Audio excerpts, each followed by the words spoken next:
Hi, everybody, and welcome to the As You Are podcast. My name is Leslie Vandergans. I'm the founder of Enso Coaching and Consulting, and I am joined today with Libby Detling and Kathleen Fletcher, two of our amazing coaches, and the amazing Jay Papasan. Jay is a best-selling author, Wall Street Journal best-selling author. He is the co-founder of Productive and Keller Inc., and he's also the vice president of strategic content at Keller Williams Realty International. Welcome, Jay. Just flows off the What tongue. a title. Yeah. Did I get everything? Yeah. Husband to Wendy. Yes. We cannot forget that. Absolutely. Okay, so Jay, tell us a little bit about yourself and how you spend your day. Okay, so I guess right now I get to live between two worlds, right? I have my job here. I have my home responsibilities, I guess three. And I stepped in as CEO of a company called Productive, which is all around the one thing. So just trying to balance that out and hopefully not drive my EA completely insane, trying to keep all of those things in motion at the same time. That's amazing. But my number one, like, you know what a 411 is? Like, I have my gold sheet every week. And before 2013, one of the things I track is, did I get writing days in this week? And I have a certain goal for them every year. Number of books read, number of days where I get a real writing session in. Can't do it every day with all the other jobs, but I try not to ever go more than a few without a big writing session, because those are the two things that drive all of my success. Wow. The inputs, what am I consuming? And then am I able to get things out and publish them to the world? That's amazing. Okay, so can you tell us a little bit about Productive and what that looks like in context of the one thing? So I founded it, I guess, with a fellow named Jeff Woods about 7 years ago. He's since moved on to another opportunity, but it started with the podcast and some training online. And now we have a coaching business like your own. And we also have corporate training and a membership. So it's basically, people read the book, now 3 million and running around the world. And they're like, okay, this is not complicated, but it's not easy. I want help living my one thing. Yeah. And then we try to serve them as coaches and trainers. Yeah. Okay. Can I do a quick step back? Because I've heard a bit about the one thing, but I imagine there might be some people who don't know a whole lot about it. And I'm sure you've talked a ton about it in the past. What are some high-hitting points you like people to know? I think the one thing that happens on two levels. I think that most people pick the book up about reducing the amount of things they're giving focus to so they can kind of simplify their lives and be more effective. So on one hand, it's a productivity book.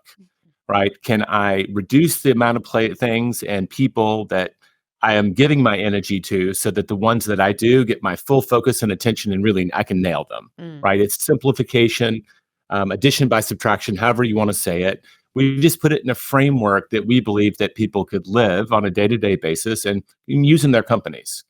On the higher level, it's kind of that big question, why am I here? What is my one thing?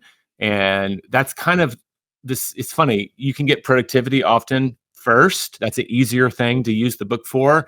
But the people who I think are our biggest proponents that give, hundreds of the books away in their companies are the ones that used it to get more towards their purpose. And that's the foundational idea, is hopefully people figure that out, because that's the ultimate compass for their lives. Because I know I'm headed this direction and becoming this person for this reason, it helps make everything kind of a straight line in terms of decisions. So when you just said that you stepped back in as the CEO of Productive, talk a little bit about what that journey was and what you're focused on right now. Well, I mean, gosh, the journey, it was painful. It's painful. Yeah. We founded it with a partner. Jeff Woods was an exceptional entrepreneur. And when you part ways with a partner, and that was agreeable, we both agreed on the terms, and, he got his buyout and all those things, but we lasted about as long as the average marriage. So I'm not displeased at all. The company would not be there, but he was the day-to-day founder, and I was more the chairman of the board to his CEO. And my accountability as a business owner, and it's not the only one, and I teach people how to do this, Leslie, because I didn't have a bench. I did not because we were bootstrapping it. Yeah. Right. We didn't have a lot of high salaried executives on the team. Yeah. And Exactly. I also didn't have a lot of people that I had been working with or working for, serving or whatever capacity that would go on my quote bench. And I know that you know what I mean. It just means that if my star player gets hurt, who do I put in the game? 100%. So Jeff exits stage left, and I look to the bench, and there's nobody there. Right. We had one existing leader, and he raised his hand and said, "I want a shot." And I gave that leader, I think, a good look. It didn't work out, and we parted ways. And that's when I stepped in. And that's the ultimate, right? You get the job back. Right. Right. If 100%. you don't do that work and have enough talent so that if one person, and this is good reasons, right? Hey, this isn't working anymore. I want to do this other thing. It's not like you're fired for embezzlement, right? It's not always Right. bad, but losing talent is losing talent. Yeah. And as a business owner, I should have known, and I did know, I just didn't imagine that I would be parting ways with Jeff Woods. Yeah. And so that's on me. Yeah. And I was unprepared. And I've written, a mid 6-figure check for that mistake, but it's now turning around. That's great. That's great. So your Yeah. primary focus back in as CEO is who's next? What's the bench look like? Let's put it this way. I won't repeat that mistake again. Yeah. I think someone's going to have to absolutely, I'm not looking to hand the job off. Right. Right. So I think someone's going to have to step in and demonstrate that is the absolute next step for them and the company. And I'm going to be happy to pass that. That wasn't my ambition to become CEO. That doesn't do Right. anything for me. Right. But I also know in service of the company, the idea and the people who have given parts of their careers to it, the best thing right now is for me to stay there. And then I'm just trying to attract the right people to the right opportunities and simplify the business. Yeah. Right. Any business over time kind of naturally is like a garden. If you're not really actively pruning the trees and weeding the garden, it can get a little sloppy. Yeah. And when I stepped back in, it may have all made perfect sense to my predecessors because they were there and kind of planting those things. I have to go in and now do some serious pruning and simplify. So it'll be a good thing all in all. Okay. So you're doing that, and you're the vice president of strategic content for Yeah. Keller Williams International, largest real estate company. What does that look like? Yeah. Like, how are you managing all that, Jay? It's not really on brand for someone who wrote the one thing. Yeah. I get it. Tell me. I'm not even going to pretend otherwise, but it's also, I hope for people that go up and go, that whole idea, it's not a very complicated idea, but it's really hard to live. Well, hopefully it makes people feel better. It's like, well, the author's struggling to live. Yeah, that is true. I invented the term vice president of strategic content around the time that I had to take over the marketing department, in addition to the publishing team that I run, the research team, and a couple of other departments. We had some changeover from one CEO to the next. I've been here for 23 years, Leslie. So Gary's like, you kind of know the drill. Step in and can you help me out here? Yeah. And I got a promotion, but there wasn't any logical title. And that's kind of what I think I do. I think my number one strength finder is strategy. Absolutely. I love that sort of puzzle. Like what's the best way to do this? How do we get an advantage? And it's all about content. Everything I do here is related to either the book content, course content, coaching content, or stage content. And the good news is, I don't think anybody on LinkedIn really knows how to prospect me. So my spam email has gone way down. I love it. That's good. I love it. Yeah. Well, I mean, who's searching for a head of strategic content? Nobody. There's head of strategy, there's head of content, and I kind of married them in a way that confuses people. Yeah. So what does your day look like? Like, how are you balancing, this CEO of Productive? That's a huge engine, and that feeds a lot of people. And then you've got this really important critical role at Keller Williams International. Well, it started with permission. I went to my boss at the time, the COO, and then also to my partner, Gary Keller, and said, if this business is going to continue, we have two choices. We go and we hire a placement firm and bring in a professional, seasoned CEO that will have to be paid a lot and also learn the business, meaning it's a roll of the dice, right? We can get someone with wonderful pedigree and might discover that they're a poor match, or I can step in as a co-founder and reacquaint myself quickly and get us back on our feet. Mhm. But that will mean that I have to split my time. Right. And I would just like permission to do some of that during business hours. Mm. So we have a great administrative leader on the team. We have continuity in our training team. I've got an amazing personal coach, just like, you guys are in the coaching business. I pay for a coach every month. And I've got a great new head of content and growth, Nikki Miller, who's on the podcast. So I think we've got a great core team together. It's about now defining the vision and redefining the business plan. I'm giving it probably less than 2 days a week. Yeah. So it's not going back 7 years when every day something new had to be built. We have people in the team that can go do the work. We just have to be really clear which work is the right work and which work isn't. And are we building for the future? And if I'm honest, I don't know if you remember what it was like in COVID. Everybody had their business plan for the year and you just basically tore it up. When you're in the middle of a big pivot, either the market did it to you or you did it to yourself. I kind of believe that you shorten the time frame. So during that time, all of our existing corporate clients, we moved everybody to basically a quarterly business plan. We call it a GPS. And going into next year, my team was like, when are we going to do our GPS for the year? It's our system for the business plan. I was like, we're not really. We're going to do one for the first quarter. Given everything that's changed, I think it's ridiculous. We can cast a vision for the year. I think we can plan for the first quarter and we can have a very solid budget with really solid projections for the quarter. So I'm stepping in about 2 days a week. I'm trying to make sure that this short-term plan, which I believe will get us to our long-term plan, is correct. And then following up to make sure the right leaders are carrying that forward.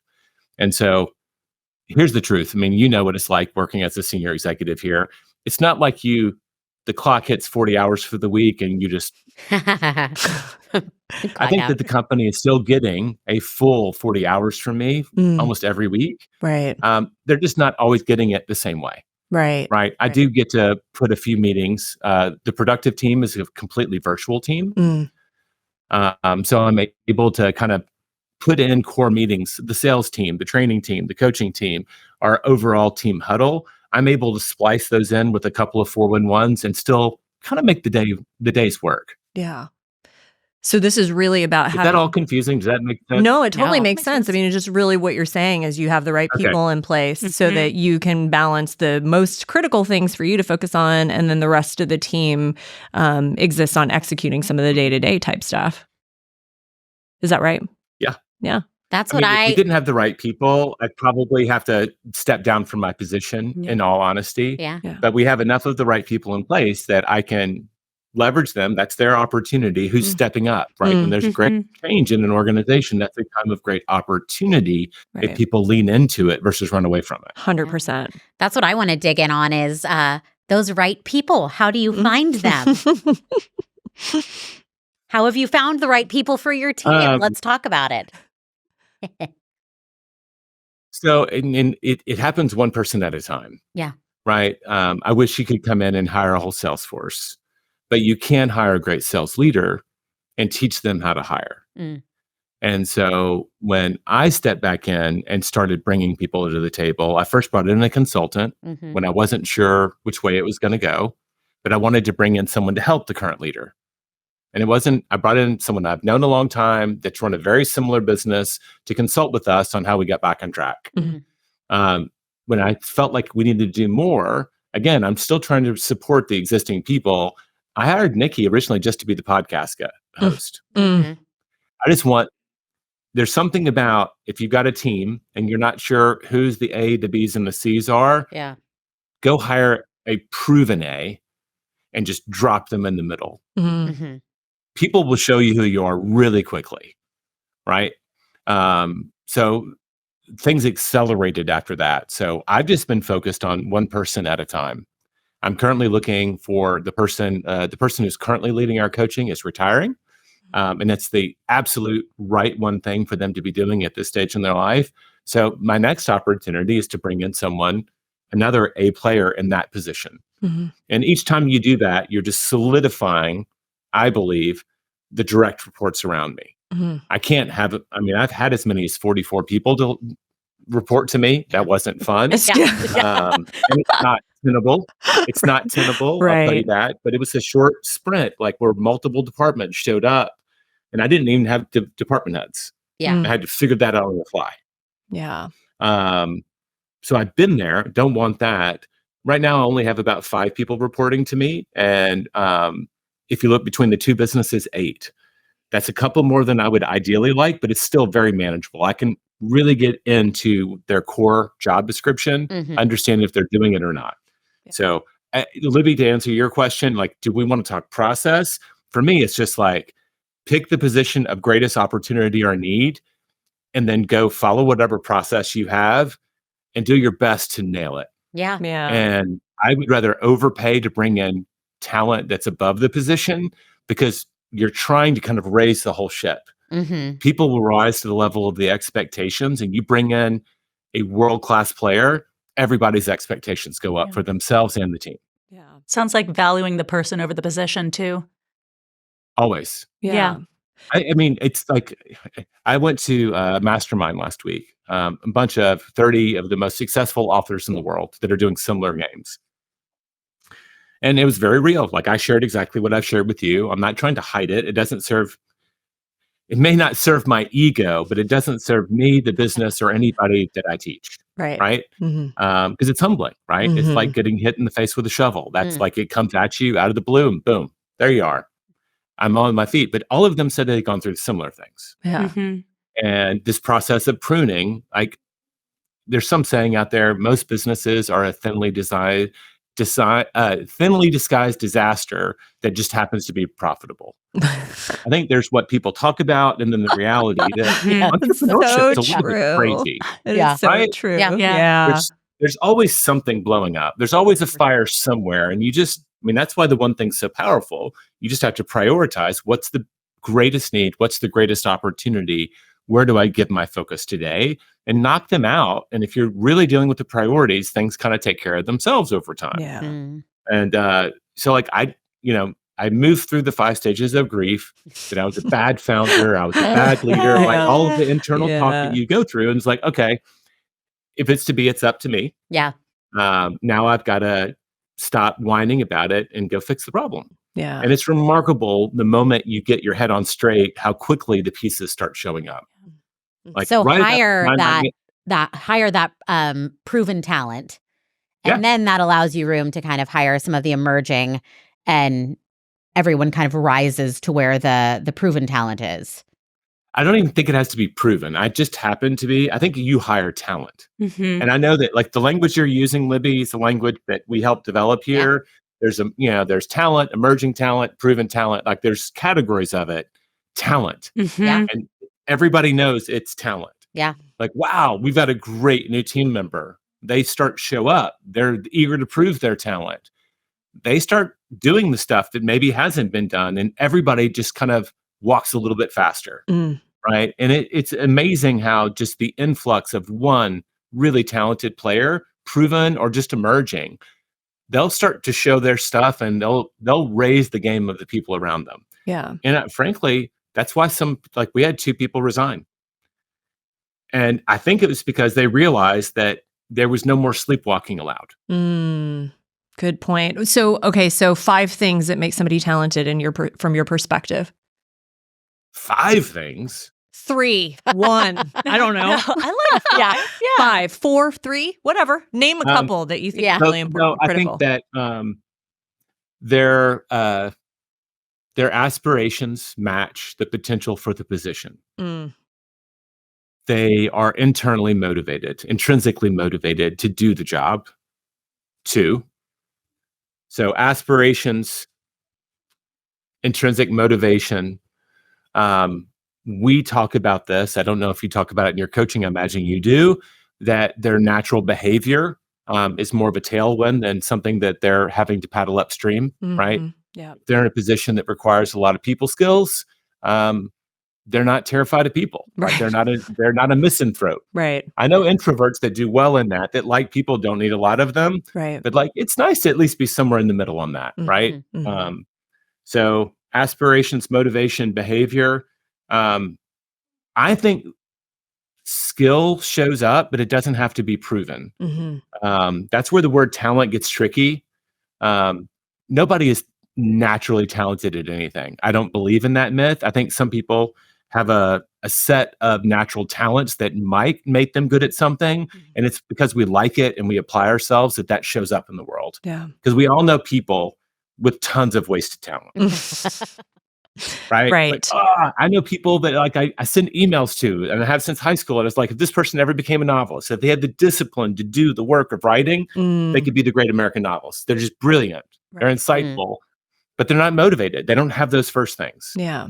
So I think skills, and the last one's experience. Right? And that's where the proven. So I guess I did come up with 5. Yeah. There you go. Good job, Jay.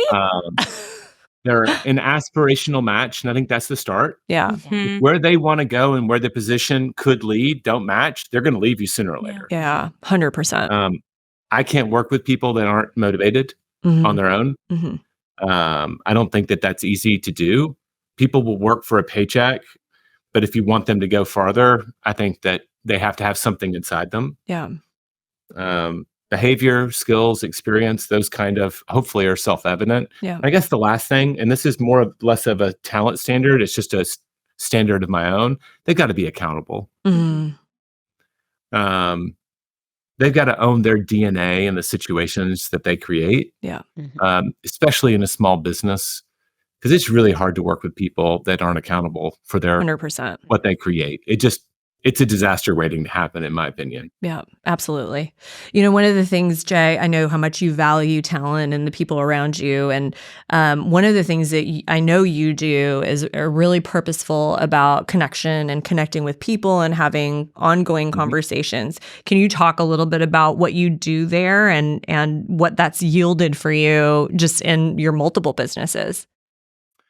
So when the one thing came out, my world started to blow up a little bit, right? I started getting invitations to speak. I got invitations to be on podcasts like this, that sort of thing. My coach at the time was Glenn Neely.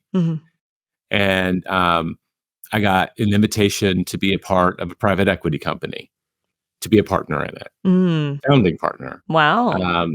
You look up and they're just like, I was asked to start a separate company to run a speaking business out of. We had our training company, I had all these things that are lining up. And my coach and I were asking, like, how do I align these opportunities so that I'm not a hypocrite when it comes to the book?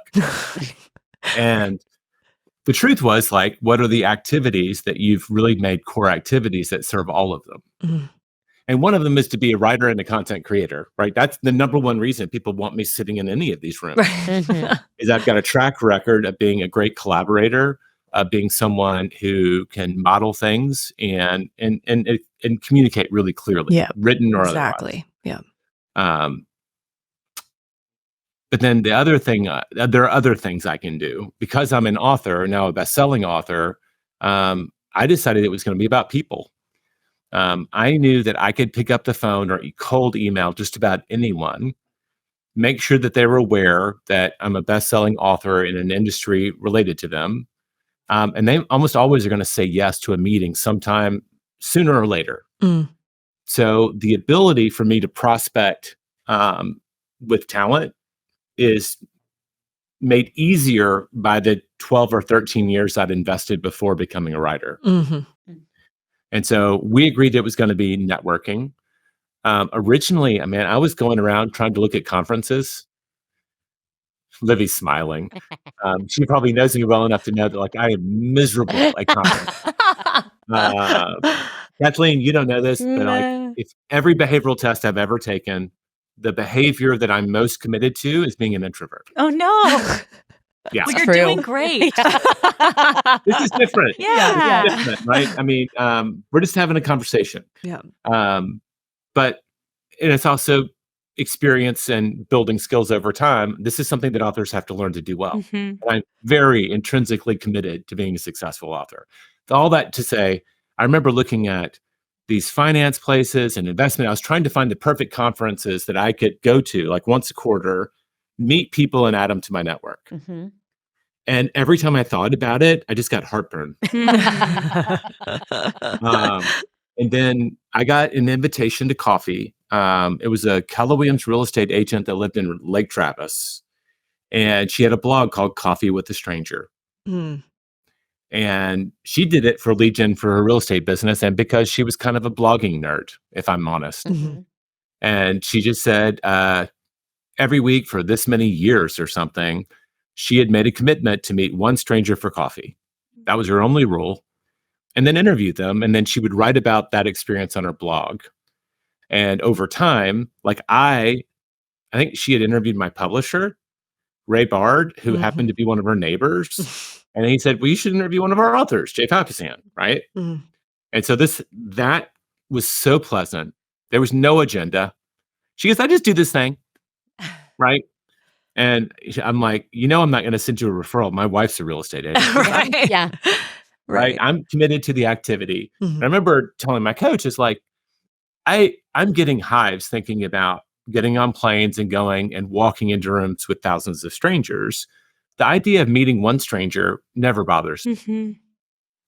So what if we built our plan around that? And so, gosh, it would have been sometime in 2013, we set the goal, and my wife laughed at me, but that I could meet a stranger that I could, by some objective measure, say was talent, that they were really good at something every single week, and earned the right to add them to my database. Mm-hmm. And it was 50 weeks of the year. I even gave myself 2 weeks off. Very generous. And so I looked at my calendar and decided that Wednesday mornings I had the most flexibility. I could leave early because of the kids' school. My wife was dropping them off. And 8 to 9 o'clock coffee, I could still get to my earliest meetings on that day tended to be fine. So still to this day, it tends to be Wednesday mornings. And I got on LinkedIn with my assistant, and I just said, anybody that's got a VP title or a founder, right, by nature, unless they're self-employed and they're the only person in the business, right, chances are they're probably going to meet it. So look through my connections and show me the list, and then I'm going to pick the ones I want you to write an email to. Mm. And so all warmish outreach, these are just LinkedIn connections, just reached out to all of them, said, looking at your resume, or I hear around town. Oh, they had to be in Austin as well. I was wondering if you'd like to get together and meet in person and get to know each other. Mm-hmm. And a lot of them said yes. And so the first year I did 50. I had to sometimes double up during the week because the way scheduling worked out. But as soon as I got to 50, I quit. My wife made fun of me. She's a real estate agent. She's like an extrovert. She's like, your goal was one person a week. Like she would be like, right. And I was like, that's me, but I have a high standard for who that's going to be. Yeah. The next year I ended up not meeting with 50, but 79. Mm. Wow. And the next year was over 120 something. And I kind of ran out of space. Mm. But what happened was when you show up with no agenda, I always want to bring value, like, oh, you should read this book, or I should introduce you to this person. Over time, I had more and more people to introduce people to. Mm. And I was able to make connections. Yeah. And the idea that there's this thing like this podcast, I'm sure when you invite people, we have a podcast, a lot of people will say yes because you've got a platform. Mm-hmm. The podcast is a platform you're inviting someone into. Right. However big your audience is, that's what they're doing. And the sun is coming in right on my face. Sorry, Jay. No, It's a natural flow. Yeah. I'm just going to be a little off center. There you go. It's okay. But the platform, just people will say yes. It actually ended up being very powerful. Pretty early on, I figured out a few people were just doing business development. They were there to sell me. Mm. I was like, win some, you lose some. Yeah. But for the most part, I can't look it up because I've got everything shut down for this. But I've averaged over 70 a year for 10 years. That's amazing. Yeah. I mean, about 3 years into it, my coach, it was towards the end. He goes, no, it was 2 years into it. He goes, this is awesome. You're clearly committed to it. I don't need to hold you accountable. It's just kind of taken a life of its own. You're booked weeks out. Mm. What are you doing to stay in touch with them? Mm. You know how your future success is in the things that you're avoiding? I raised my hand. Yeah. So I had to come up with a plan for that. And again, I just tried to commit to something that I knew I could at least enjoy. Right. The idea, I know that the best practice would be to call people 4 times a year. That's all of our research in real estate says that's an amazingly powerful way to stay connected with people. Man, I thank God for COVID, because now I talk to my mom every week. We have a family call, but like, I just don't think to call people, even when I love them. Yeah. Right. So I was like, that's not going to work. Yeah. Too much behavior change. Like, it could work, but it's unlikely. So I started writing a monthly newsletter, and that first one, I just identified everyone I had breakfast with, and I just said, look, I'm trying to do a better job of staying in touch. We met for coffee. I hope that we've become friends since, but I wanted to invite you to what I'm up to, which is what I call it. And I'm just going to share what me and my family are up to, what books I'm reading, what shows we're watching at the end of every month. And I also made a rule. It was a really smart one, that I would never look to see who unsubscribed. Oh my God. That's good. Yep. That's a hard one. Yeah. I like Same, it. Jay. So I track that. And so like, when I meet people now, I just like, hey, I do this thing. It's kind of a private personal newsletter.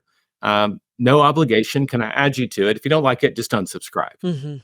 Yeah. But the last thing I say each month is, please reply back and tell me what you're up to. A lot of people lurk, but I send it out the first Friday of the month, about the month before.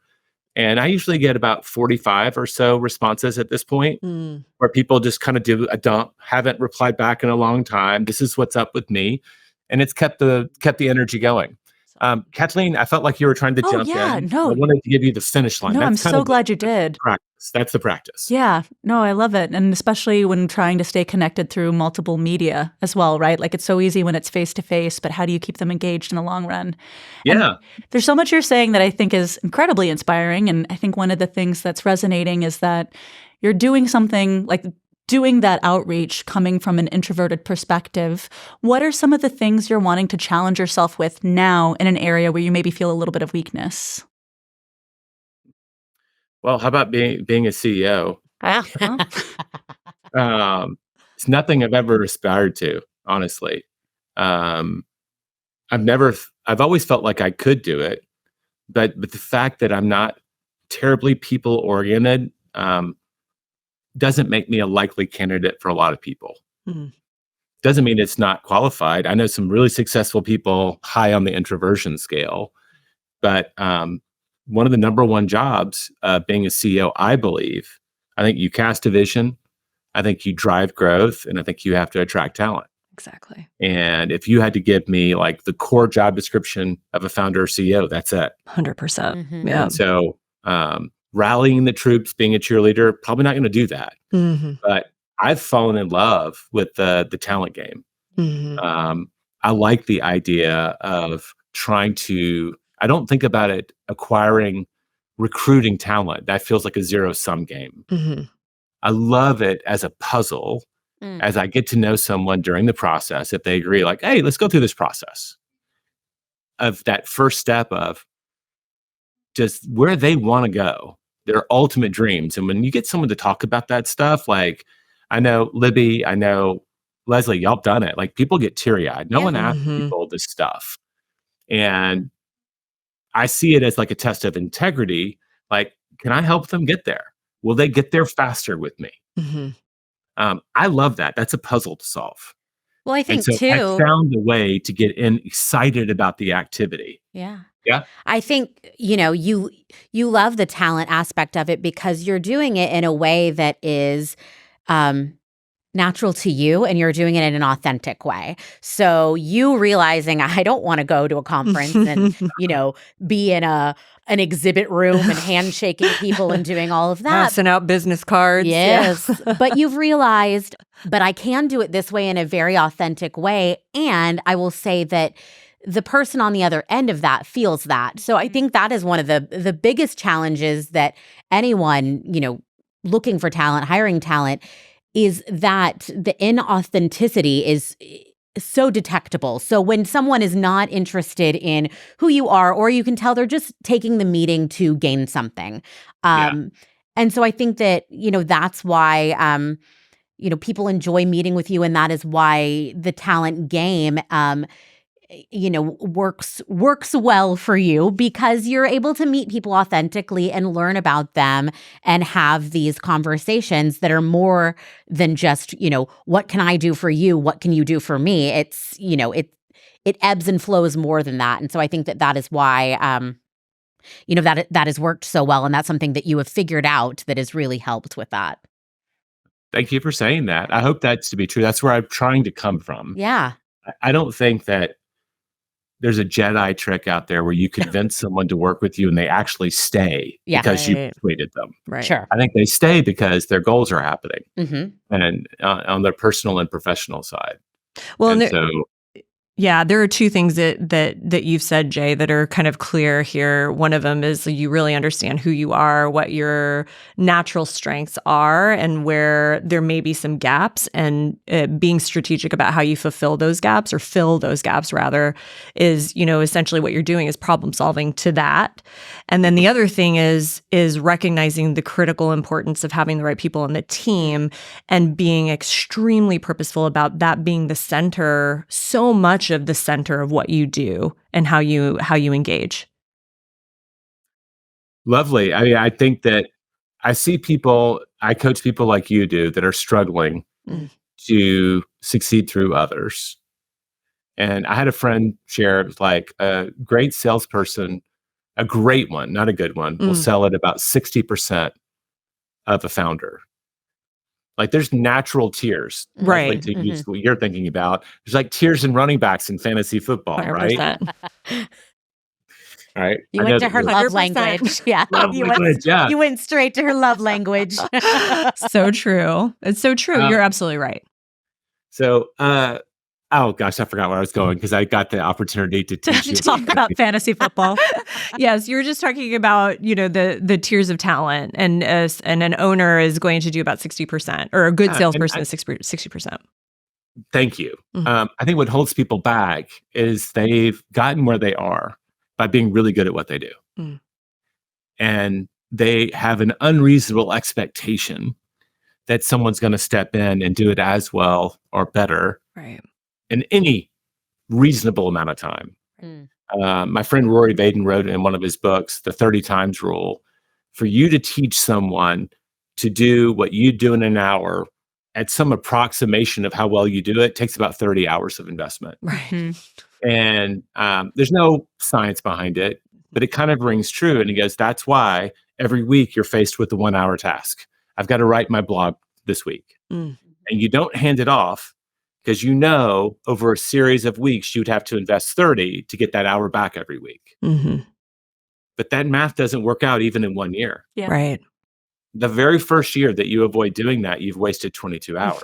Right. Exactly. But it's the short-term investment that has the long-term payoff.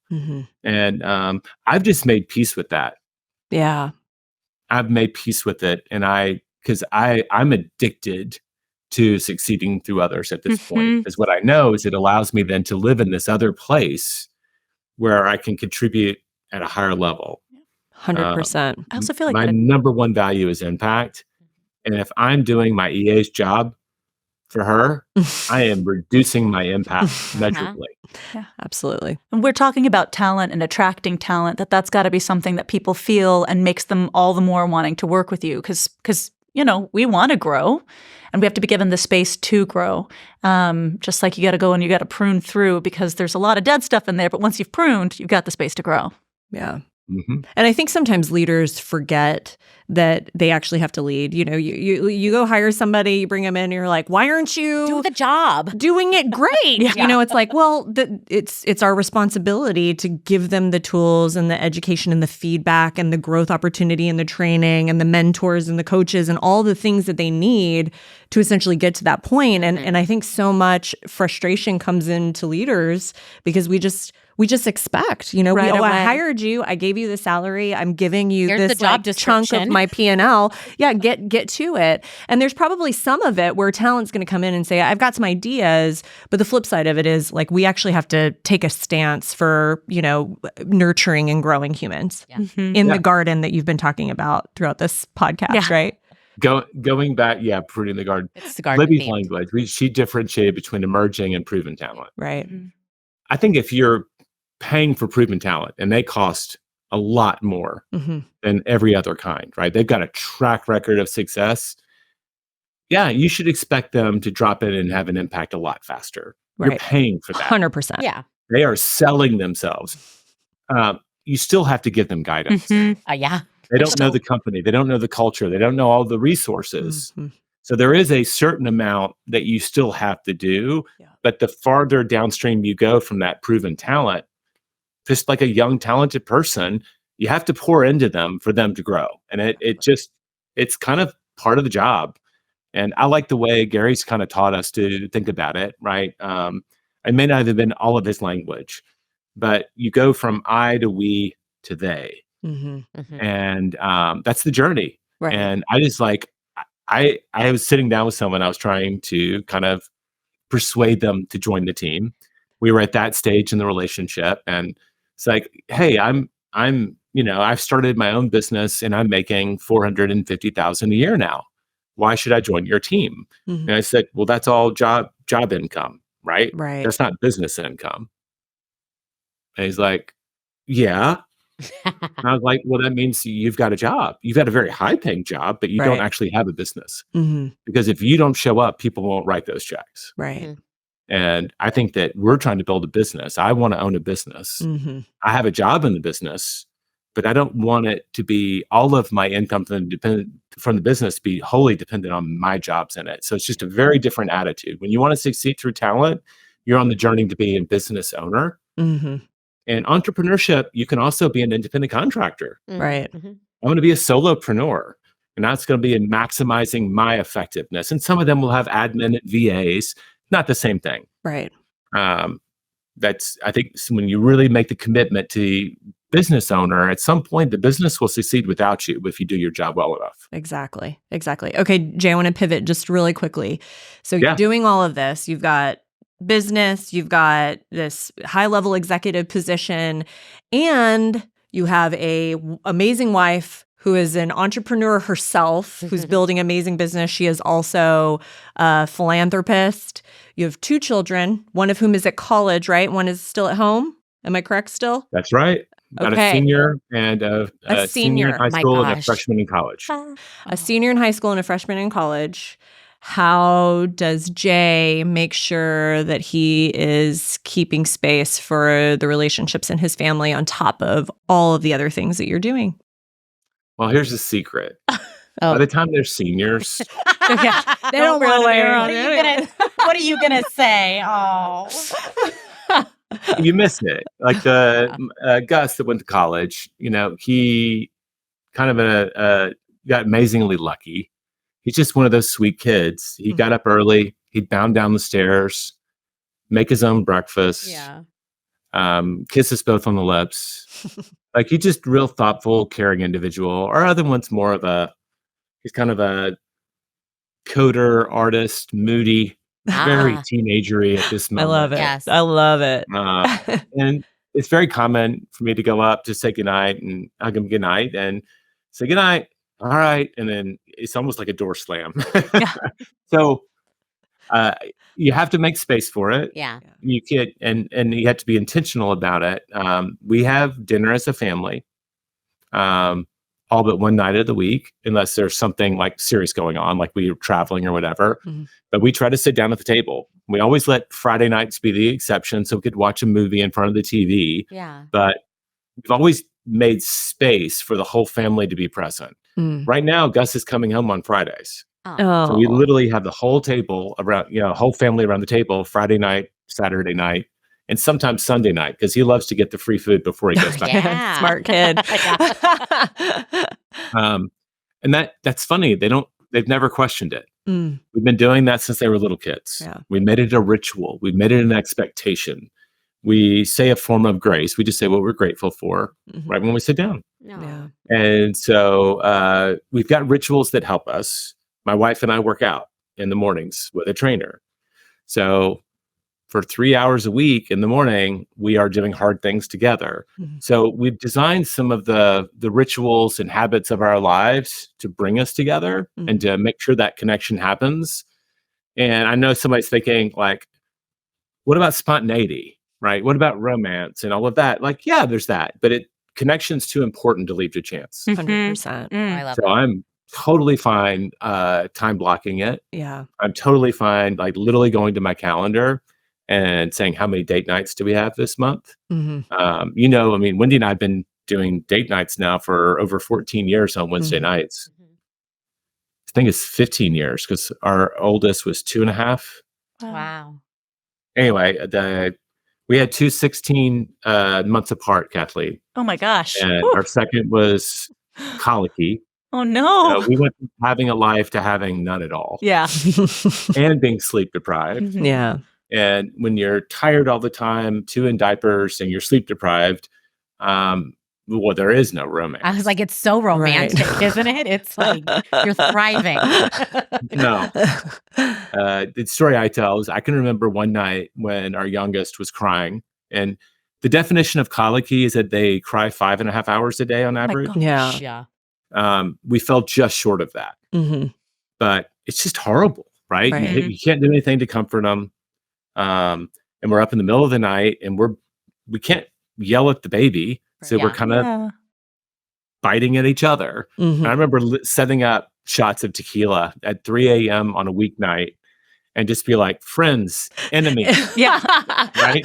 Yeah. We got to remember, we're on this team together. Yeah. I love it. And I was telling that story to one of my mentors, and he said, well, we used to have a guys' night where me and the boys would go out for a movie, and that was mom's night off. So like, why don't y'all just build a ritual? Yeah. And so we started a date night ritual, and we tried it on Saturday nights and Friday nights, and we never could get a babysitter. Oh, We have call. no family in town. So we had no help either. Right. That's a part of it. We didn't have a grandparent to hang out. So either we had to pay for a babysitter or it was our job. But we moved it to Wednesday nights, and it was amazing. There was always a babysitter in the neighborhood.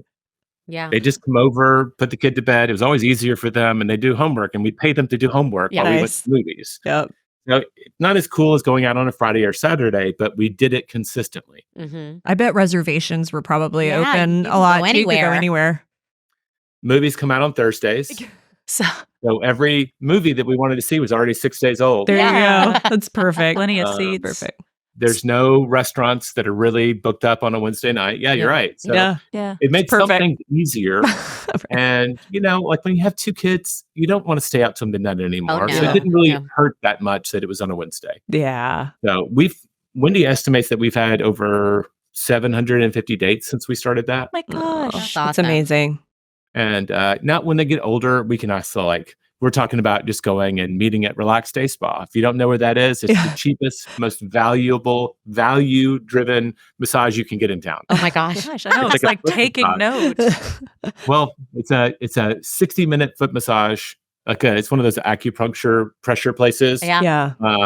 That's $40. Oh, It's amazing. That's amazing. Well, and I think That's our unofficial date. Yeah. night. I love it. I love it. well, I think, throughout the entire conversation that we've had here is that everything is on purpose. There's everything that you're doing, from making a decision about the business to who you get into relationship with to how you value the relationships that are in your life.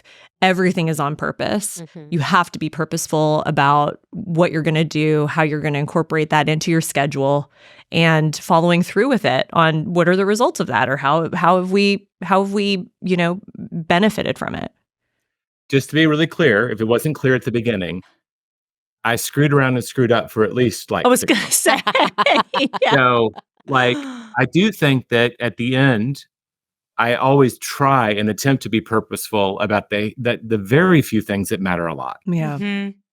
My key relationships, my health. As much as I want the business to survive, it's not about the money. Right. I think more about the impact it has. 100%. We have a goal setting retreat that we have as a part of that. And I mean, literally hundreds of couples have written saying that small investment of time has saved their marriage. It's like that to me, I don't want that thing to go away. Yeah. So I'm willing to be purposeful, even when it's unnatural for me to be so, if it makes the big stuff happen. Yeah. I just don't want people thinking we're robotic. I Yeah. mean, we're not. No. But- Yeah. On But at a purpose. certain point, it does, it's kind of automatic. My staff on a Wednesday, If it's like 5:30, they're like, "Isn't it date night?" Right. You At a need to certain go. point, you train yourself and you train the world. Mhm. Yeah. Yeah, absolutely. Okay, Jay, how can people learn more about Productive, the one thing? Where can they go? Where can they learn about you? Well, if I wanted to hide, I have the worst name on earth. I think there's only one Jay Papasan. Oh, no. So I cannot hide. And where they find me, I am. I have my assistant helps me on LinkedIn, but otherwise it's me. So be patient if you find me on social. But all things productive are at theonething.com with the number one. Wonderful. Well, thank you so much for joining us, Jay. We appreciate you so much for sharing, being vulnerable, talking through all this stuff with us. Yeah, we got right into it. Didn't We we? did. Right in the deep end. Yeah. Well, thank you so much. Thanks for coming as you are. And thank you all for joining us today. Again, if you please subscribe on all channels. And if you have any other questions about Enso coaching and consulting, you can visit us at ensocc.com. We'll see you again soon.